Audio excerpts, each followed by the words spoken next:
आज की कहानी है हार का डर। एक बार एक बच्चा था जो पढ़ाई के साथ साथ खेलकूद में भी अच्छा था। वह अपनी स्कूल की दौड़ प्रतियोगिता में हर बार जीतता था।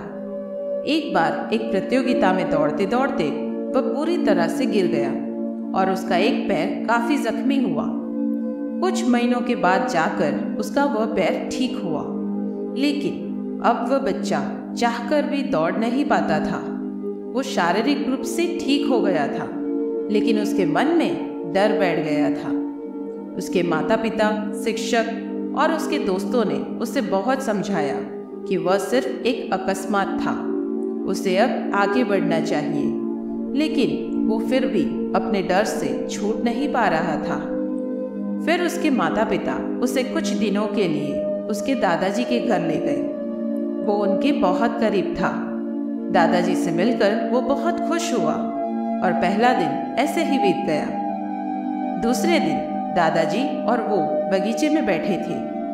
तब दादाजी ने उससे पूछा, तुम जब भी दौड़ने के बारे में सोचते हो तो तुम्हारे दिमाग में क्या विचार आता है? बच्चे ने कहा, मुझे ऐसा डर लगता है कि मैं फिर से गिर जाऊंगा और जख्मी हो जाऊंगा।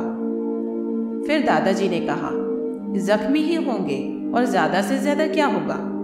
जब हम गिरते हैं तो उठ जाते हैं और फिर से चलने लगते हैं, या हम जब रोते हैं तो कुछ देर बाद हम हंसते भी तो हैं। यही तो जीवन है। लेकिन क्या किसी एक वजह से हम रुकते हैं? डर को महसूस करना स्वाभाविक है, लेकिन उसे आदत नहीं बनानी चाहिए कि वो तुम्हारी जिंदगी में रुकावट बने। तुम्हें जो चीज़ पसंद है वो है दौड़ना। उसे तुम्हें रोज करना चाहिए, फिर कुछ भी हो, रुकना नहीं है। अपनी सोच को अपनी जीत पे स्थिर करो, न कि अपने डर पर। बच्चे को दादाजी की बात समझ आ चुकी थी। उसने फिर से दौड़ना शुरू किया और उस साल की प्रतियोगिता में वह प्रथम आया।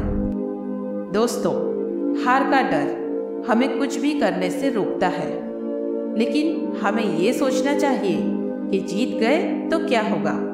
हार आपको ज़्यादा से ज़्यादा क्या देगी? सिर्फ रुकावट और कुछ नहीं। लेकिन अगर आप कोशिश करोगे तो जीत भी सकते हो। किसी भी स्थिति में हमें हार के डर से रुकना नहीं है। दोस्तों, फिर मिलते हैं एक नई वीडियो में। तब तक के लिए जय हिंद।